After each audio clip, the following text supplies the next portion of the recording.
Thank you, Fred Rogers. You can record anything that you watch on your television. Yes. My man, the legend. Like, it is because of Fred Rogers that you have that right as an American.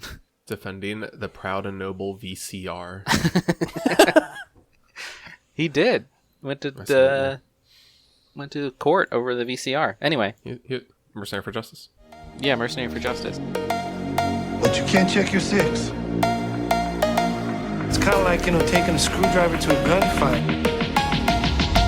What's happening? Just like on top.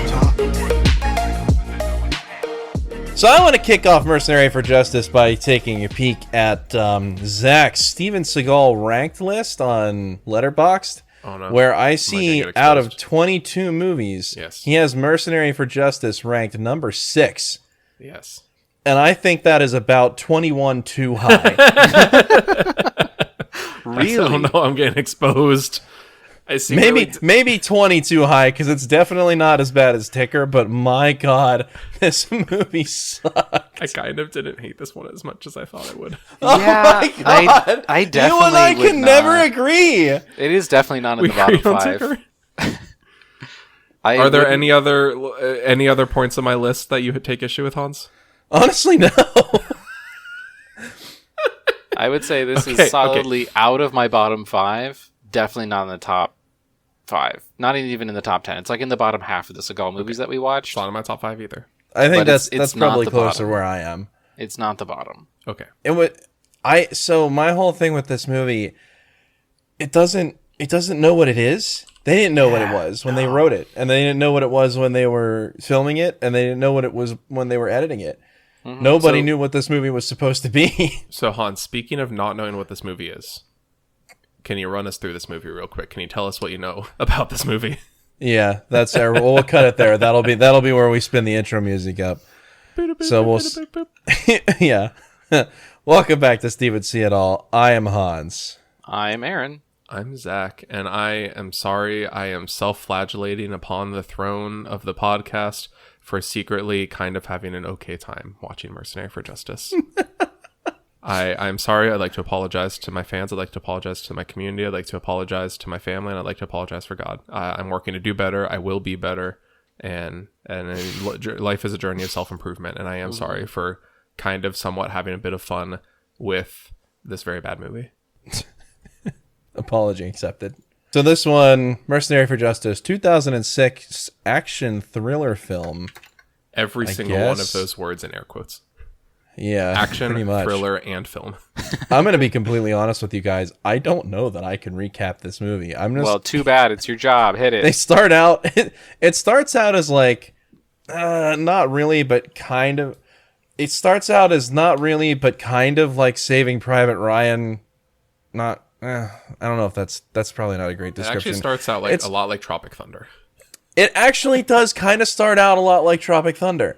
There's even like Zach said the other day. There's even the, I guess stereotypical like I'm gonna get you on that chopper scene with the dying buddy that doesn't get on the chopper. The whole movie starts because there's some coup. Hans, slow state. Don't get too in the details. Don't surface level. You're right. You're honestly right. This one I just can't remember.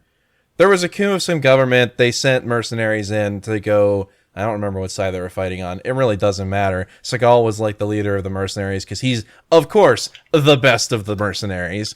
They lose to the French, who came in at the last minute to help. Don't know why. Not really explained. The French ambassador gets kidnapped and killed by a bunch of these guys that end up kind of being the protagonists, or not the antagonists of the movie. Kind of. They don't have anything to do with anything. I didn't get it. It didn't make any sense. Then all of a sudden, it's because his buddy got killed. Seagal goes back home to see his wife and his son and tell them about it. And it's almost like it, instead of we go from Saving Private Ryan / Tropic Thunder, which is a combo you would never see anywhere else, to Top Gun, kind of, with the buddy that dies, and then he talks to the wife and the kid and says, like, I'm going to do right by you, and I'm going to protect you, and all this other junk. And then they get kidnapped because this other guy wants Seagal, or the guy that set up the coup wants Seagal to do this one last mission for him that has nothing to do with anything prior. He wants him to, it was like rob a bank or something. There was a prison break in there. There was a bank robbery in there. He's initially hired. This billionaire's son is like arrested and going to be extradited. Originally, is that what it was? CIA dirty deeds guy hires him to get this like billionaire's son out. Okay. See, I didn't get that because all of a sudden there was a bank robbery, and then there was the prison break. But the prison break, that guy didn't actually get. Oh, he didn't get broken. Get broken. He wasn't broken out of prison. It didn't make any sense, and that's where the like semi-antagonists from the war in the beginning with the coup kind of come back, but then they all die in the prison, and they don't really explain why that happens either. The whole thing just. I mean, you're absolutely right. You gotta ride the flow state with this one, and I don't think I was, because I was trying so hard to gather some meaning from this story, and there just wasn't one. And that's all there was to it. Because after that, it jumps from Top Gun for like 5 minutes. It was literally, it felt like I was having a dream, because it really was. There were like plot elements that I could identify as plot elements, but just like a dream, you can't, like I can describe to you what happens in a dream, but I cannot tell you how any event flowed into the next event. It's like while you're in the dream, your brain accepts it, and then you try to tell it to a person, and there's no connecting logic. No. You can't explain it because it's unexplainable. And then all of a sudden we were at the prison, and then all of a sudden we were in a bank heist, and then all of a sudden we were at a lighthouse at the end of the movie. And so it goes from being Top Gun for like 5 minutes to then being like a mix of Ocean's 11 and The Italian Job. Yeah. And then at the end, it's like a Taken, where they save the family, and it's just this whole mishmash of a whole bunch of elements that don't mix together, with a whole bunch of actors that do a reasonably good job, and then Seagal steps into the scene in his leather trench coat and ruins it. And it's just a mess. It's a big old... Okay, but here's the thing. Yes. But now, just as you're talking about it, I'm remembering parts from this movie. Yeah. And I'm laughing so hard. So, because even you might have heard it seems a bit glib, it seems a bit cruel of me, but you talk about like the French ambassador's killed. What you didn't say is the mercenaries kidnapped the French ambassador and his entire family, including his children, and they're like, if you don't cease fire, we're gonna blow him up. And they try to cease fire. The soldiers don't listen, they keep shooting. So then they explode, and just like you see like the limbs of like bloody limbs of a little girl like it's like a 15-year-old daughter's leg in its pajama pants is just flying off the truck, and it's so ridiculous. And then it doesn't affect anything. No, like at all. The French give up or whatever, and it gives them time to get a helicopter from killing the entire family of the French ambassador. Yeah, you would think they don't just go back to Miami, Florida right after that. Yeah, no one mentions it at all for the rest of the movie. Like you see a little girl like get ripped in half by an explosion, like exactly at the waist. It's very weird. And like an official of the French government, an ambassador, and his entire family gets blown up on a truck in South Africa. And it is never mentioned throughout the rest of the movie. And the next scene is the people who did it just chilling in Dade County, Florida. Because it wants to be Bad Boys 2, I guess. Okay, but I had a weird experience even before that. So, okay, here's a little bit of insider information, dear listener. As we're recording this, the latest episode that released is Out for a Kill, our Steven Seagal episode of Out for a Kill, which in that episode... is it? Yes. Oh, man. In that episode, we mentioned that Luminosity, Steven Seagal's production company, made 2 films. Luminosity's back! Out for a Kill and Belly of the Beast, which is not true. The Wikipedia article is very wrong. Not only are those 2 movies not the only movies made by Steven Seagal's production company, because it changed names a couple times. Mercenary for Justice is also made by Luminosity. I know Luminosity is back. Blew my mind. Yeah. The Wikipedia article is way off. The funny thing is, it has changed names a couple of times, but back and forth between the same name, because the last movie we watched was by Steamroller Productions. Yes. And then this one's Luminosity again, but it's the same company. Mm-hmm. It feels like something like the ones that are like distributed through like Sony or like Steamroller, and the ones that are distributed through Millennium Films or Luminosity. Like, I think he legit just has like shell companies running based on who his distributor is. It has to be something like that, or maybe who it's the like, producer is, or something like that. You know the thing with the MGM lion, Yeah, and however Wait, so there's this thing. I don't know if it's actually true. It's just sort of like an urban legend. It might actually be true. Who knows? But if you watch an MGM movie at the beginning, like the lion comes out and the lion roars. And the lion might roar like a number of times. And if the more the lion roars, the greater confidence the company has in the quality of the film. What? I didn't know that. That's kind of cool. Did like 2 roars. No, so it comes from... There are some movies that if you watch, like the lion doesn't roar. And some movies the lion does roar. I don't know if that's actually accurate, but it's kind of like an urban legend around movies. It's like, I think if Luminosity is producing the movie... He might have like a little more confidence in it. He shouldn't, but he might have like a little more confidence. See, when you said the thing with the MGM lion, I thought you were going to say that about how like the lion that they filmed like the day after filming that like viciously mauled and like ate his trainer or something like that. I thought that was the fun fact you're busting out. No. But maybe you're onto something. Maybe whenever he's like, nah, this is a real... This is a bangarooski. This is gonna knock it out of the park. He puts Luminosity on there. Yeah, he wants that. He wants Buddha. Literally like the statue of the Buddha. Yeah, he wants Buddha. Let me tell you something. Mercenary for Justice was not a bangarooski. Okay, Hans, hear me out. No, I'm gonna hear you out, but I'm gonna go ahead and tell you that whatever you have to say is never, ever, ever gonna change my mind. This movie was awful. That's fine. Yes, it had some funny points. I did laugh. I didn't hate this one, but it was bad. Okay. Yes, the movie is very bad. Yes, but this movie is camp, as the kids say. Yes, camp? it is. You have movies that are bad, and it's not meant to be. No, well, but maybe not. No, Hans, look at the definition of camp. Oh, camp well, hold on. almost requires that it not be meant to be camp. Oh, but it's like Nanar. It is very Nanar, because a lot of these movies, this is something I've complained about, this is something I've been sad about, is a lot of them are just like bad and boring, and I'm just like, well, that was kind of a mess and sucked and I hated it. This one is bad, and not the entire time. It's not hitting like, the batting average. It's not getting on base as much as like The Room in terms of how much I'm laughing. It's not consistent throughout the movie.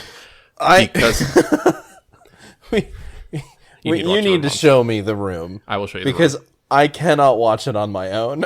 I will show you The Room. Don't worry. I will learn. I will help you learn to appreciate The Room. But with this movie, it admittedly drags. Like the opening scene, I was like, "What's happening?"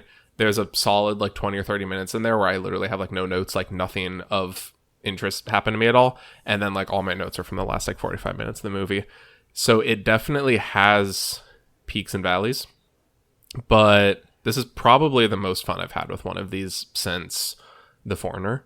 Because in another Steven Seagal movie, he'll just say, "Ugh, throw that bitch out the window," and they throw a bomb out a window. And you're like, okay.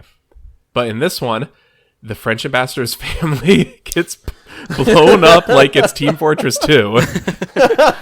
Steven Seagal is on a date at a fancy dinner with a woman who's like a triple agent in an empty restaurant with a full band playing. He sneaks away to the bathroom. What was that? And no food. No food. A random henchman follows him to the bathroom, and then when Seagal opens the door and says, "You looking for me?" the guy says, "Yeah, that's it for you, poop hole," and they fight. I have that written down. There's a part where Steven Seagal's in the backseat of a car. He just gets out and waddles away, and the guy he's against like turns around, like whips around, and is like, "Oh, this guy's a ghost." Like Seagal just Batmaned away from him. Like you have Omar from The Wire. Yes. Okay, like I need you to understand that when you're watching this, Michael Kenneth Williams in this movie. And this is like 2 or 3 seasons into The Wire. Michael K. Williams this is wild. is a hacker saying, "Let's pull a code from cyberspace." This is camp. This is fun. I'm laughing. Yeah. We have not. Also, speaking of, I just need to. We're gonna. We normally at the end talk about like the actors. The people where they go on to. Seeing Michael K. Williams in this was a fucking trip. We have not like. It was very This is interesting. like Peter Dinklage appearing in that like Knights of Badass movie where they like filmed it before Game of Thrones came out, but it released like 3 seasons into Game of Thrones, and you're like, how is this guy in this movie? Yeah. How is Omar like? How is he 2 or 3 seasons into being Omar on The Wire and showing up in Mercenary for Justice? And how is he killing it? How is he amazing in this role? He's my favorite. He was fantastic. Seagal he was squad goon member. That was where the Italian Job vibes came in. At least the new American Italian Job with what's his name? The computer guy in that one. I know what you mean. You know what I mean. I'm gonna have to look it up. I'll have to edit this out. Edit out my keyboard clicks. Seth Green! Jeez, how can I not think of that? But he's like Seth Green in that. It was basically the same character, chilling somewhere else away from the heist, doing all the computer work, and that's where I got that from. But that's exactly what they were trying to do. Oh yeah, this is all these movies do is just emulate other movies from several years prior. Well, but the Italian Job, the American one, came out in 2003. This came out in what, 2006? But I think the best times, I think what I love in a Seagal movie is, like, you watch one of these movies and you're like, oh, it's trying to be this movie? That's kind of boring. Whenever it's trying to be like 7 movies, it's probably going to be funny. They were trying. Everyone in this movie is a wild card. You have no idea what anyone's intentions are at any moment. Yes. Or like what they are thinking. It's impossible. They don't know. So like this whole we've talked about like the French ambassador's family blowing up. One, French ambassador to where?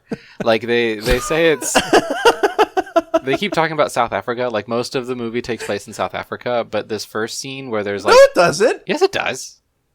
Does it really? Yeah. That's supposed to be South Africa. Yeah. Yeah. You wouldn't know I was lost. This guy's like in a South African prison that he's you wouldn't know it to get him out of. Oh man! But that's supposed to be Cape Town, South Africa. Weird. Completely missed that. It doesn't feel like it. No, it doesn't look like it. So like Steven Seagal and his mercenary buddies, who he hates, are hired to help carry out a coup in South Africa against France, who has not had territory in South Africa since like 1790 or something.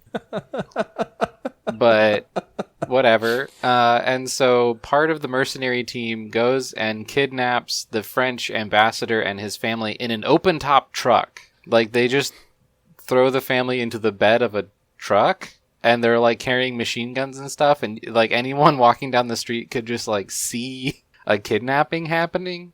And they just like drive through the town and then into a war zone, so this whole like there's this big battle going on. My first quote that I wrote down is the most literal example of tell don't show I've ever seen. There's like a UN reporter looking into the camera and she says, and I quote, "Though you cannot see it, over that hill, a fierce battle has erupted." But with that one line, they saved like $50,000 on the budget. She just like points off screen and says, "You can't see it, but a fierce battle is going on over there." And then like you see parts of this battle. You see like people running around.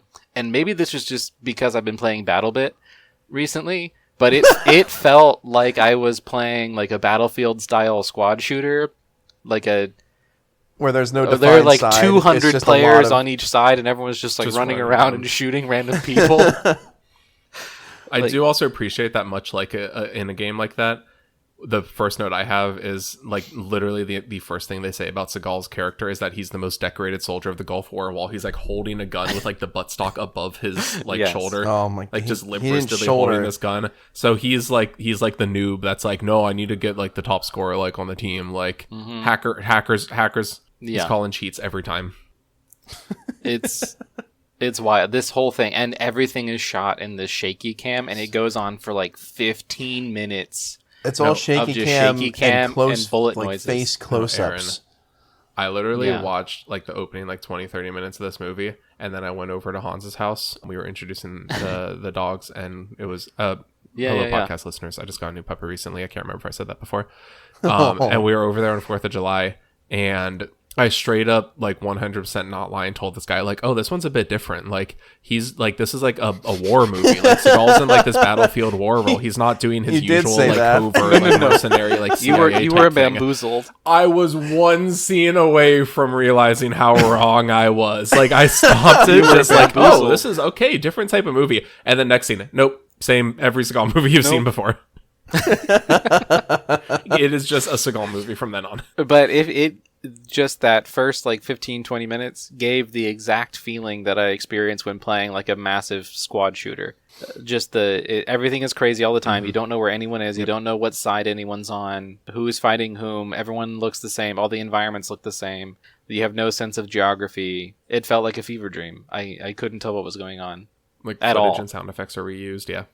That's honestly the best way to put it, is that it felt like a fever dream. You put it perfectly.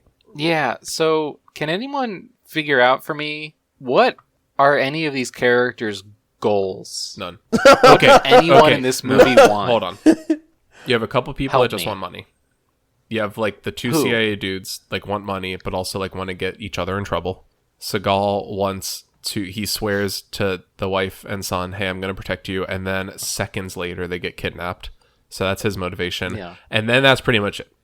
You have like 3 or 4 characters with actual tangible motivations. And then like I mentioned earlier, the girl being like a triple agent. She's not really a triple agent. She just kind of just like changes her mind. She's like, oh, I'm with these guys. Oh, no, I'm with these guys. Oh, no, I'm back with these. Everyone just kind of does things because like that's more preferable to not doing things. Yeah.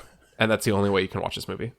Is, oh, this guy's doing this now. Okay. Yeah, like there's a lady on the mercenary squad that Seagal is on. Apparently Seagal has known her for a long time. They had a past relationship or whatever. Because of course, if there's an attractive woman on screen, they have some sort of history together. So the Seagal is hired to like break this guy out of prison, like we said. He doesn't want to do it. And for some reason, he was fine staging a coup in South Africa, but breaking this guy out of prison, nope, that's too far. Whatever. And so there's the lady with whom he has history, Maxine. That's the character's name, Maxine. Sure. Yeah. So she is like caught by the CIA, who Steven Seagal like alludes to the fact that they were hired by the CIA. Like the opening scene, like as the opening credits are rolling, is the CIA hiring Seagal's handler for this coup. So apparently the coup against France was staged by the CIA, or at least a CIA agent. CIA is doing shady stuff. That's all. Everything. They did the whole opening scene was them going back and forth. Is this going to be able to be tracked back to us? Only if you want it to, but I don't want it to. Well, then it won't. Just like, oh. Oh, well, and Seagal's handler never blinks. No. And he keeps his eyes very open. He keeps his chin like really far up every time he talks. His eyes are wide open, and he's got these weird like half mutton chops. It's quite the look. It's quite. But this lady, she gets like caught by the CIA while in like her plane lands in South Africa. She gets off the plane, and there's the CIA, and they find it literally in the taxi line. They're like, oh, you're Maxine. You're under arrest, by the way. Yes. No, I do. That part was very funny because they don't go there like trying to get her to turn agent. The guy's literally on the cell phone and he's just like, oh, wait, actually, give me just 1 sec. And then he just like stumbles upon her and arrests her. It's so stupid. And he just like declares, you work for us now. And she's like, you work for me now. Okay. And then so she like leads them kind of on a merry chase, like giving them false information about what their plan is. And so, yeah, okay, the mercenaries are planning to break this guy out of prison. So she takes the CIA guy to a bank and explains how they're going to like rob this super secure bank in South Africa in Cape Town. Except that wasn't a misdirection because they do rob the bank. Yes. At the end of the movie. Like, why is your misdirection to show him something that you're actually going to do? No, it really, they had like 3 different scripts and just had to mash them together. Yeah, like what, or like they were working on a couple different movies and they got some footage of a prison break and some footage, like Seagal didn't want to do another prison break movie. He never steps foot in that prison. No. He didn't want to do another prison break movie. He already did one of those. You know what? And so he's like, in my head, he just like walks up to the director one day. He's like, oh, what about a bank robbery? I've never done a heist movie. And So the director's like, you're going to do a heist while everybody else does the prison break, I guess. Do you want to know what allegedly happened behind the scenes?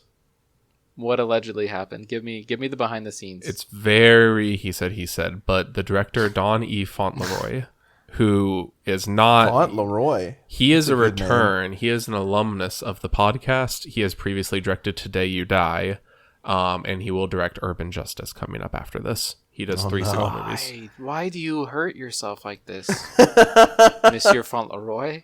So, allegedly, the director says, the story was confusing because there were 4 writers on the film and things were left over from draft to draft. I pointed all this out to the producers, but they did not care. Also, the producers cut scene number 101 from the shooting schedule that played right in the middle of the film. It caused a domino effect before and after. That scene was the tie-up in the movie. I talked until I was blue in the face trying to convince them the decision was a huge mistake. They did not care. And then he says the scene they cut... So he's saying there's multiple drafts crammed together into one, and we didn't get to film all the scenes we needed to. So that's why it's confusing. That's why it's a mess. He said allegedly it's where Maxine and Seagal's character meet up and set the plan in motion to like expose the CIA guys. And then there's a fight scene where Seagal has to fight a bunch of dudes, and then Maxine slips away. It would have been helpful. That is not the reason why the movie makes no sense. No. That one scene would not piece everything together. But it still would have helped. No, but it would have made the climax make sense. Like, just at the end of the movie, there's like 10 minutes left in this movie, and Seagal just suddenly decides that he's going to go to this bank and use the information that's in this bank, which operates as like a Swiss bank, like it's supposed to be all anonymous and whatever, but it's in Cape Town, South Africa, for some reason. And so he like exposes all these people who have secret bank accounts there, like higher ups in the French and South African governments. And this one CIA agent who actually doesn't have an account there. Seagal just transfers $50 million of random money to this guy's account and then gives him the receipt at the end of the movie. Like sticks the receipt in his hand, and then the CIA guy goes to prison for stealing $50 million, even though he funny, stupid little detail that doesn't matter is that they say $52 million transferred to your account while showing a close-up of a receipt that says $5 million on it. Yeah. But yeah, no, straight up Seagal just leaves it next to him. Like what you described, like he's not exaggerating, dear listener. Like this guy literally just like, as he's getting up from being flashbanged, like picks up this piece of paper near him that says receipt for like money transferred to your account. And they're like, oh, you're going away for a long time, pal. It would take 10 seconds to verify that he just didn't take that. It wouldn't even take 10 seconds to verify. They literally killed like 30 dudes getting in this bank to do all of it. They'd be like, no, it was the guy that just killed 30 people and hacked every bank account. Oh yeah, so here's a question. This is called Mercenary for Justice. Steven Seagal is a mercenary. He does do violence for money. The first third of this title is accurate. He does nothing just. He kills like 10 bank employees, just like people who work at this bank. He was part of a mercenary team that blew up 2 children on purpose. That, not counting the French ambassador and his wife, they also explode his 2 children. And perhaps in another movie called Mercenary for Justice, he would be with the mercenary team at the beginning of the movie that like kills the entire French ambassador's family, including like also like the like maids and butlers and like just the people who staff the house. Yeah. He would leave that mercenary group. He would oppose them. They would be the villains of the movie. And another movie called Mercenary for Justice. That does not happen. In an earlier Seagal movie, he would do that. Right. Like there have been Seagal movies where that was kind of like the conceit, like he's trying to get out of the game because he thinks it's gotten too bad. Like, what was the one where he was living in like the Canadian woods or whatever? Oh, but it doesn't matter. But like he's done that before in movies. You're right. You know what the tagline for this movie is? What is it? It's time to fight again. What? That's the tagline for this movie. And I think that kind of sums it up because that's how it goes from scene to scene to scene to scene to scene. No reason. No reason why. It's just, it's time to fight again. No. So here we go. It is you were more thinking gunshots of Out of per Reach, minute. Aaron. Out of Reach. A former CSA agent who's living on a wildlife refuge in northern Alaska. Is that the one? Yes, there it is. Okay, sorry. I know you said it didn't matter. Is that the one where he had a daughter? No, that's one where he had a weird pen pal relationship with a 13-year-old orphan. God, these movies fucking suck. That's right. It's so stupid. I feel like an insane person screaming on the street. That's when he was pen pals that was with the one Russian where he orphan was pen Hans. pals with a 13-year-old orphan girl. That's and he does a Taken. Oh my god! What am I doing with my life? It is. That's the tagline for our podcast. I've ruined my life. Oh man! But in like a different movie, he would like stop working with the mercenaries, and you think, and so he does end up betraying the mercenaries, and he gets all the other mercenaries killed. Except it doesn't feel like on purpose. It doesn't feel like it's on purpose. And also, he also just does heinous things throughout the movie. Yeah. It's like him... just killing random people, stealing people's money. So Seagal, Maxine, Michael K. Williams, because I forget his name, and like one other dude. Like you can tell by the end, like they're the cool ones. There's like these 4 of the mercenaries that are like left and they're cool with each other. Yeah. Bulldog, yes, I liked Bulldog. The guy who Bulldog was maybe like my second favorite after Michael K. Williams. Yeah. Yes, and they literally like have not had a relationship before this. Bulldog finds like Seagal in the bathroom, and Seagal's like, "You're from Detroit, aren't you?" And the guy's like, "Detroit, Michigan. Yeah, how'd you tell?" And he's like, "Oh, I can just tell. Let's go get a drink." And the other dude's like, "Oh, as long as you're buying." And I'm like, I love Bulldog. And Seagal says he's from Detroit too. Yeah. I missed that. They're both like, I can tell I'm from Detroit too. 2 Motor City boys. Yeah, and as they're leaving the bathroom, the camera shows all the damage, and Bulldog goes, "We're gonna have to leave a big tip." And I did like that. I like Bulldog. Except what I did not like before that was the scene where Bulldog is driving and Seagal's in the back seat, and they pick up Maxine and they're just driving silently, and Seagal's like, "Take a left down this alley," and she's like, "Ooh, driving down this alley in a car with 2 men. This could either be very good. No, this could either be very bad or very good." And I was like, no. I hated that part. And then they're like, okay. And Seagal even says something like, "It's going to be very good." I hate awful movie. Awful movie. So here's a question. The prison, why does it have an amphibious assault craft? Just like sitting in the parking lot. I wish I had an answer for you. Absolutely nowhere near any water. No, and also the rocket launcher is necessary to blow it up. Like there are prison guards on the roof with rocket launchers. Fever dream. Yeah, so we've been talking in the last few episodes. It's been like flow state. We've been saying enter the flow state. This isn't even enter the flow state because you can't really flow with this movie. I was wrong. This is just like enter the fever dream. Like accept the dream logic of this movie. So like in previous movies, I could do like Kung Fu Panda 2, just like Tai Chi with a raindrop. Just let the movie flow over me. You can't do that in this one. You can't do it. You have to let it happen to you. You watch this movie the way you ride like a Universal theme park attraction. You're just like, okay, there's a dragon now. Okay, the minions. Okay, now we're here. Like, you just accept it. Oh, there's the mummy. The Incredible Hulk. Yes, exactly. Like, and then Harry Potter flies over on his broom. Like, it's just a series of unconnected things happening very quickly with gunshots in between them. Many, many, many gunshots. I think it's like more gunshots per minute than possibly any previous Seagal movie. It is. Oh, absolutely. Intense. There were tons. So if we have watched some of these like movies, the first 10 minutes, like the background sound is just guns firing for the first 10 minutes, solid. They looked at the last 10 Seagal movies and said, not enough gunshots. And they said, okay, we're going to make up for lost time. Put them on here. The sound effects weren't awful, though. For as many guns as there were. Sound effects weren't awful. They were fine. So I want you to think back for something on something for me, because I think I saw them try something, but I'm not totally sure. So there's a weirdness to the cop cars in this movie. Yes. So one, there are like 3 or 4 different models of cop car, and they're all like crappy sedans. I'm pretty sure in some of these scenes, because they're shot from a still camera, they just had like those 3 cars drive around and then drive around some more and then layered the footage on top of them. So like if you have 3 cop cars driving around, you just layer the footage so it looks like 6 cop cars. It looked like they tried that. I didn't notice. That's okay. Interesting. So stuff like that, shenanigans like that, absolutely 100% happened. I didn't notice exactly what you're describing, but just because there was like one shot in this movie. For this episode, normally we post like screenshots like in the podcast, like show notes. I'm going to have to like include like a graphics interchange format of this or something like that, because there's this one shot that I thought was just like weirdly competent. Like I could tell this would have taken some planning.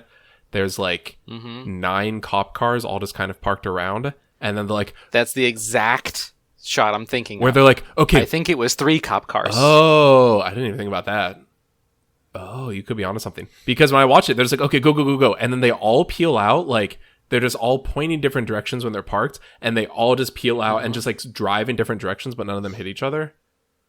Yes. Oh, so I watched roughly where in the movie was? Oh, actually, I can tell you exactly where it is, Hans. I can tell you that it is 3 cop cars on a closed course. I can tell you that it is 1 hour, 4 minutes, and 46 seconds. Okay, hang on. And while you look for that, I noticed the shot as like the one weirdly competent shot, like, oh, that must have taken some planning. The reason I say like shenanigans like that definitely happened is because then later on at 1:16:22, 1 hour, 16 minutes, and 22 seconds, they use that same shot, not of the cop cars leaving, but like the way the cars were parked before they all left. And I'm like, movie, so many of these have been guilty of reusing footage. I know like the last like 20 Seagal movie, the last like 15 Seagal movies we've watched have like blatantly reused footage, but you can't have like one decent looking shot in your movie that I kind of applaud and then repeat. Like they don't use the whole thing. They just use like the first second of it, but you can't do that like 20 minutes later because like it stuck out. I'm like, they are parked exactly the same. And I have like the 2 screenshots right next to each other. They are the exact same shot. Well, and also like at the beginning of the movie when Seagal's handler is like introducing all the members of the mercenary squad to the CIA guy, the shot of Seagal that they use for his introduction like screenshot is just a reversed frame of his actual introduction in the movie. Like the first shot you get of him actually doing something in the movie is just reversed. Nice. Was it really? Yeah, it was just mirrored. Nice. We didn't even see Seagal until weird. probably 10, 15 minutes in. Yeah. When he's the greatest soldier of the Gulf War or whatever. We get the whole ambassador kidnapping before Seagal even shows up. Which, okay, were some shots in the ambassador kidnapping filmed at like 22 frames a second or something? Just like a little bit slower. Just a hair. Like when lady, the blonde girl, she dies like 5 minutes into this movie because she's standing on top of this open top truck with the ambassador's family in the back. And so she gets shot off the top of the truck like instantly. But she does like a karate move to take out the 2 guards at the front gate of the ambassador's house. And I swear they're filmed at like 20 or 22 frames a second. Like it's slowed down just a little bit. That woman had no combat training, no gun handling training. I'm sorry to the actress, but I would not be surprised if they had to do some fudging of those scenes. That's not your fault. Like, right. They did not train her for that role, for that like 5-minute role. No. You're supposed to be prepared for the roles that you are given, but it's the movie production's job to prepare you for those things. Yes. And that apparently didn't happen. No. Not one bit. No. What was the timestamp for the cars again? The timestamp for the first shot is 1 hour, 4 minutes, and 45 seconds. Okay. I'm like almost there. Exactly 2/3 into the movie. Okay. I'm not 100% sure what I just saw, but there's definitely some goofiness going on here. Like this is not a wild shot. There's something about this isn't right, and I can't quite put my finger on it. But it's like they all drove past the camera once, and then the camera paused while there was nothing on screen, and they all drove past the camera a second time or something. Yeah, something's going on here that's not right. And like the lighting is a little bit off. Yeah. Okay. Can I talk about? It feels like they filmed it 3 times real quick, but it's in daylight, so it's natural light, and so you're not gonna get the lighting to match perfectly. Like it's very weird. Oh, there's definitely something weird about this scene. And then where's the second one, Zach? 1:16:23. Like 10 minutes afterwards. Not even like way further into the movie. It is the same scene. It's the same exact one. It's before the cars they're just stationary. You only see it for a half second, but they're all just stationary in the same exact spot. Like before they moved out 10 minutes before. Yes, it's very funny. And I'm just like, because like there's literally one shot in this movie that like stuck out to me that I noticed, and then that same shot popped up again. I'm like, no. Yeah. Can I talk about something else with the lighting real quick? Oh yeah, go for it. Just because you mentioned the lighting being I was weird. going to talk about audio in a second, but go for it with the lighting. Why is Seagal's face lit like that? Oh no. Every scene he's bad. in, it does not matter if they're on a battlefield, if they're in a fancy restaurant, if he's in a person's house, if he's in an office building, if he's in like, a secure bank vault. It's like a weird like spotlight just from like his eyebrow to like the middle, like the bottom of his like top lip or something. Like he has this weird harsh lighting where you just see like the circle of light on his face and the rest is in shadow. And he's talking to other characters who don't have this happening. like they're lit normally. And it makes him look like he's almost wearing blackface or something. Like, yeah, it weird. Is weird, and it's like throughout the entire movie. Yeah, he's in like the middle of a brightly lit day, and he has this weird like shadow going around like most of his face. Well, it makes it like his nose shiny, and so I don't know it's just what not they a were doing good there. look. Don't And know. you wanted to talk about sound. Why for some reason we didn't have subtitles with this copy of the movie that we had. Why is everyone whispering? Why are there entire scenes where characters are just whispering at each other and I can't hear it?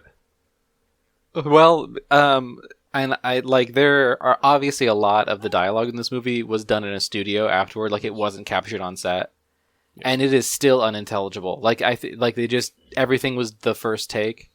They were like, oh, we didn't get a good audio capture on like any of this. We're gonna have to like redo a lot of these lines in a sound booth, and no one wanted to be there. It was just first take for everything.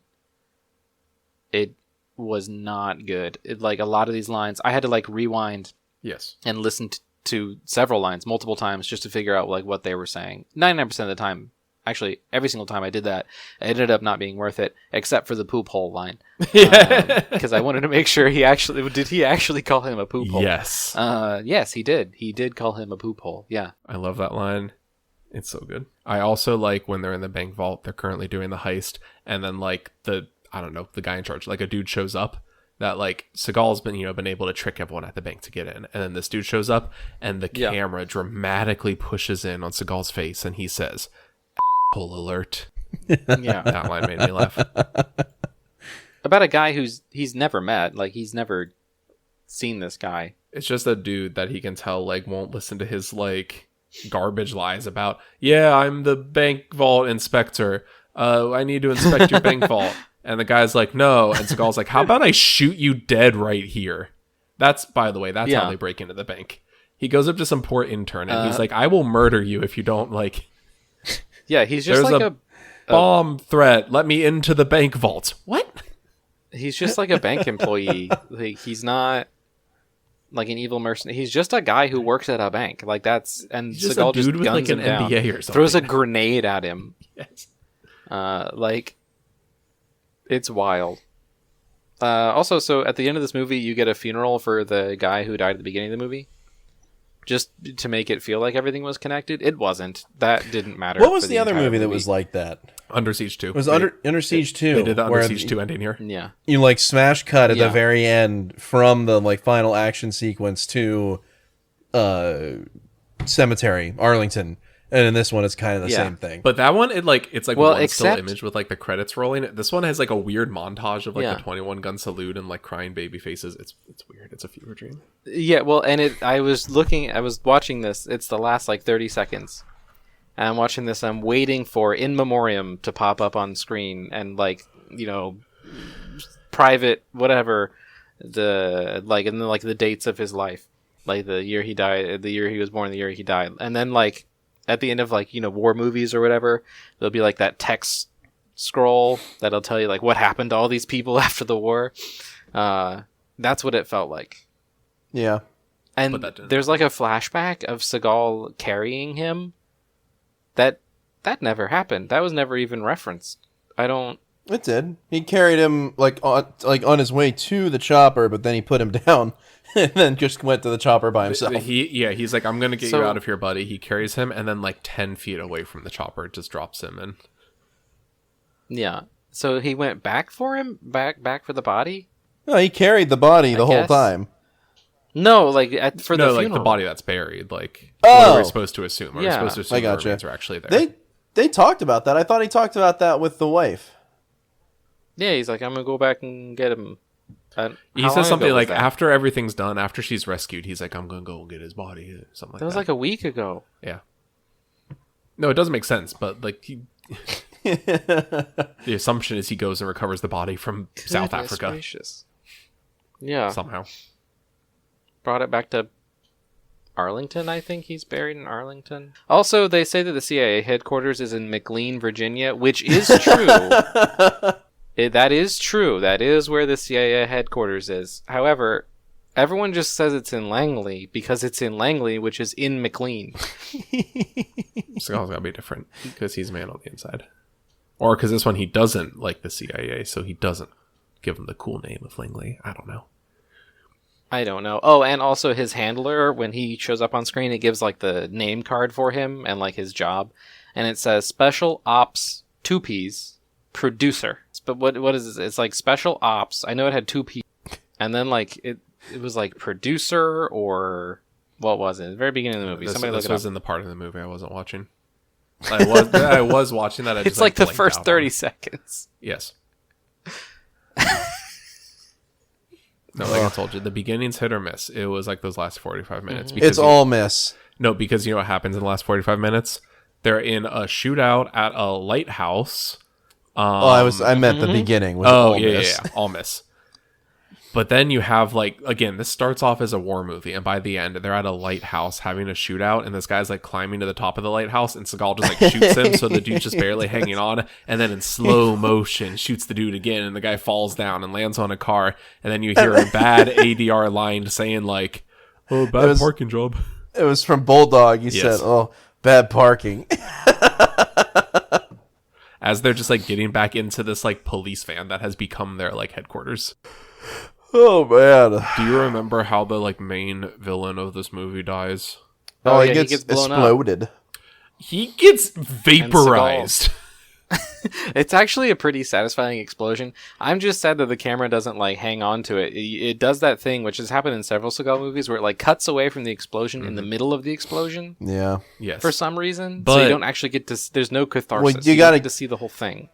You got to get the reactionary shot on Seagal's face, which is not a reactionary shot because Seagal doesn't react to anything. No, it's even worse than that. Seagal just lets the guy get in the car and drive away. It's just like, you're just letting him get away? Like you're letting that milk toast get away or something like that. And he goes, toast. milk toast. I don't think worst he's milk line. Toast. And Seagal says, I don't think he's milk toast. And it cuts back to the dude driving who's listening. I don't even know what the song is. This guy's like driving the car and it just sounds like that Rick and Morty episode when he's listening to just like human music. Like it's just like beeps and and he's like jamming to it. This like weird nothing song. And then Seagal hits the detonator. And normally, I've seen a lot of cars blow up in movies. This car just ceases to exist within one frame. Like this car is vaporized. The like explosions, the person in charge of like on-site explosions that day like had stuff left over and just said, we're going hog wild on this bad boy. They were wrapping up filming and they had some extra dynamite. He said, can I just use everything? Like and the director's like, sure, whatever. I don't care. I didn't get There's to shoot no scene 101. fire in the explosion. Just gone. Like often in movie explosions, it's like milk gallons filled with gasoline wrapped in det cord, so you get like a big fireball. There's no fireball. It's just like instantaneous. It's just that car is gone. It's like high energy explosives. And then it cuts back to Seagal. His reaction is, I think he has an explosive personality. Oh, I was supposed to say had an explosive personality.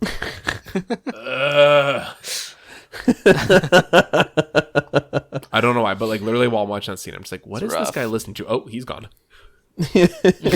Gone. Just gone. Oh, man. Yeah. Quotes? My favorite quote, although you cannot see it, over that hill, a fierce battle has erupted. I mean, that's my favorite. My quote, the part when the main villain calls up Seagal on the phone and says, let me play you something sexy for your girl, and plays like some weird like cowboy ragtime is up there. But yeah, that's it for you. Poop hole has to be number one. Yeah, I had written down. He asked, what is it? Seagal asked the guy how long he has to get the job done, and the guy says, "You have all the time in the world as long as you get it done within 4 days." And I thought, okay, I guess. so I had that written down until the poop hole line. It's so funny. Like, who wrote that? It's like they got an extra who didn't want to swear. Yes. I think it like 100% has to be. Or like they were making like the TV cut of this. They were making the like Yippee-ki-yay Mr. Falcon cut. This is what happens when you fight a stranger in the Alps cut, like edited for TV, and they accidentally mix that into like the theatrical cut. Yeah. Like that's my explanation for it. Yeah, it was very out of left field for these movies. Do you want to know a very unfortunate fact about this movie, though? I mean, there's a lot. But for me personally, for Zach personally. Sure. So, like I said, I was kind of like, this movie I had more fun with than usual, but this movie is also a curse to me. Why? So, like I said, my wife and I just drove out to Ohio recently, and we adopted the most adorable little puppy. We went to a rescue. We got this little Bernie Doodle mix, and we named him Bailey. Yeah. He's named I can attest after, to that. He is adorable. He's very adorable. And he's named after George Bailey from It's a Wonderful Life, which is one of our favorite movies. James Stewart's character, I want to live, that guy. So he's Bailey, named after George Bailey. And while I was watching the credits for this movie, just imagine, you literally can't. Like, you do not, the human levels of empathy do not enable you to feel the emotions that I'm feeling now when I'm watching these. And Merc number 1, there is a person in this movie credited as Merc number 1 whose name is George Bailey. So my dog,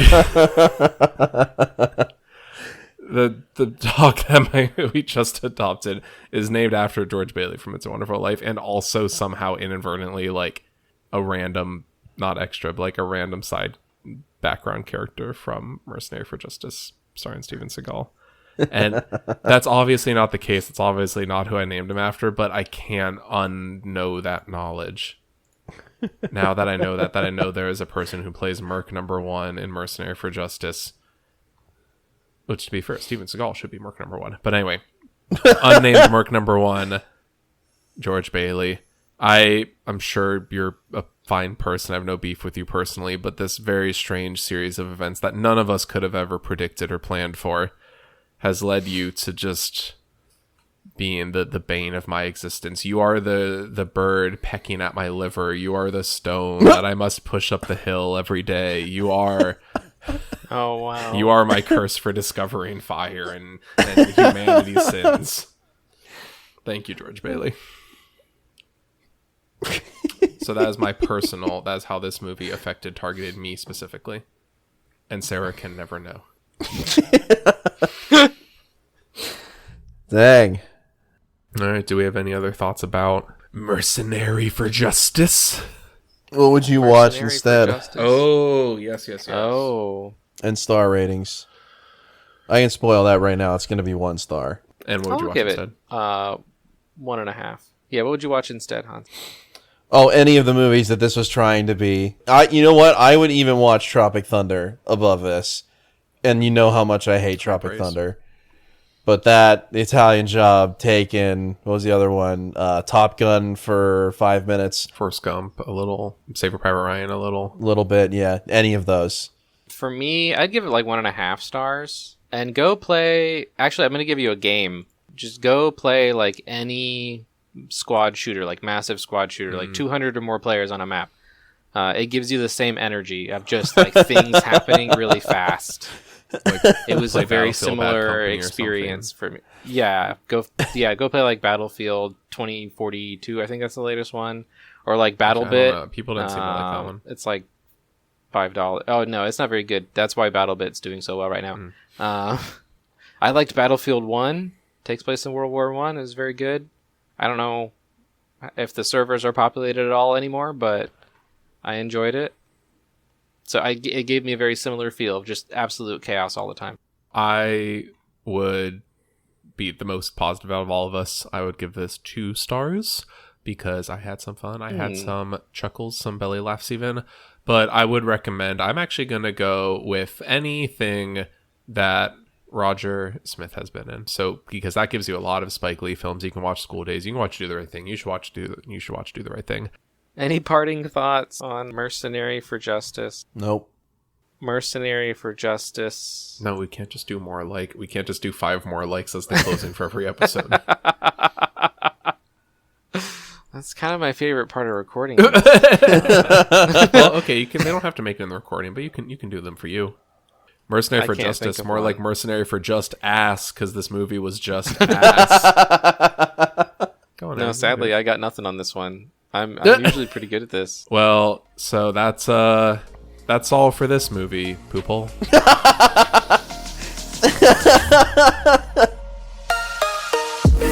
That means one of us has to die.